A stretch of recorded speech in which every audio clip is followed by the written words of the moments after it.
Dedication in Hebrew is Hanukkah. So that's where you get Hanukkah from. So he's there for Hanukkah at the temple. And Hanukkah is amazing because it's not just this nice little thing where children get gifts and all that. And most Jewish people don't even realize this.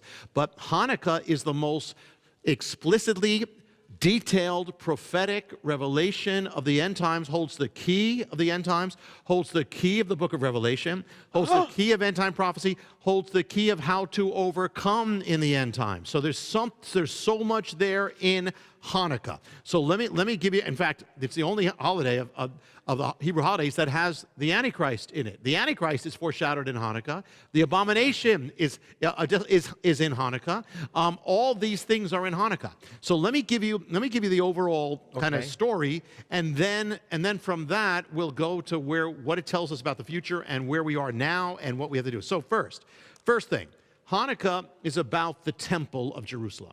For Hanukkah to happen, Hanukkah is a gigantic foreshadow of the end times. There's an Israel in the world, there's a Jerusalem with Jewish people, and there is a temple. So in order, what it's saying, for the end to happen, there has to be, Israel has to be back in the world, Jerusalem has to be in Jewish hands, and there has to be a temple. That's the last part that has to come. Hanukkah is all about that. You know, for 2,000 years, Jewish people, we've been celebrating it, about what's dedication of what? Dedication of the temple. So here we are celebrating the dedication of a temple that has not existed for 2,000 years because it's prophetic. It's going to exist. So that's what about. So first thing, what happens is that Hanukkah is going to involve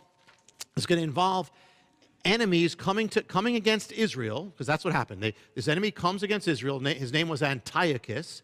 He comes against Israel with the Syrian Greeks, and they try to wipe out the faith of Israel. Antiochus is going to be a shadow of the Antichrist. Even sounds kind of the same. Antiochus called himself Antiochus Epiphanes. When you say, I had an epiphany, what that means is God manifest. He called himself Antiochus God manifest, a shadow of the beast. The Antichrist is going to be arrogant, brazen. He's going to actually, one of the things Antiochus does, he says, I'm going to make my whole kingdom is going to be all one people. So the Antichrist is going to seek to make the whole world one. So what happens is, you have Israel there. Israel is not fitting into the plans of Antiochus. So right now, the first thing that it shows, he's going to come against Israel, which is going to happen in the end times. But one of the things that people don't realize about Hanukkah is that it didn't just happen with somebody coming in invading Israel.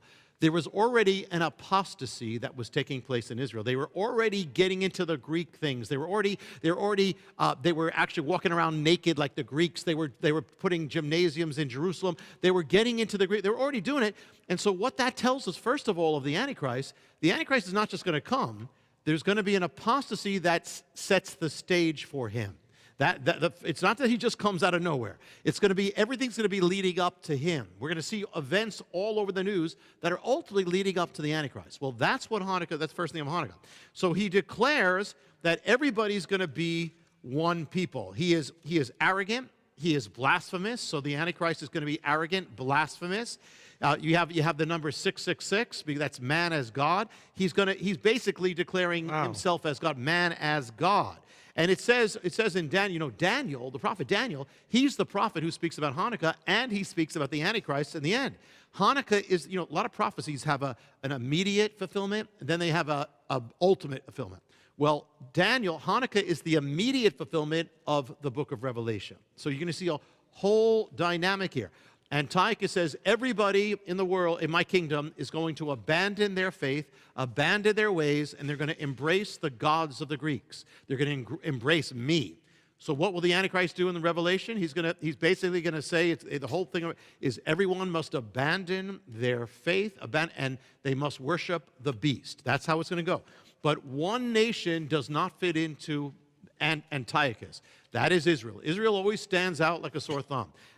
Israel never fits in. It never fits into the world system, never fits into the United Nations, never fits into anything there. And so he's going to come against Israel. Now, one of the things that's a foreshadow, in the book of Revelation, it says the dragon, Satan, the dragon, was furious against the woman.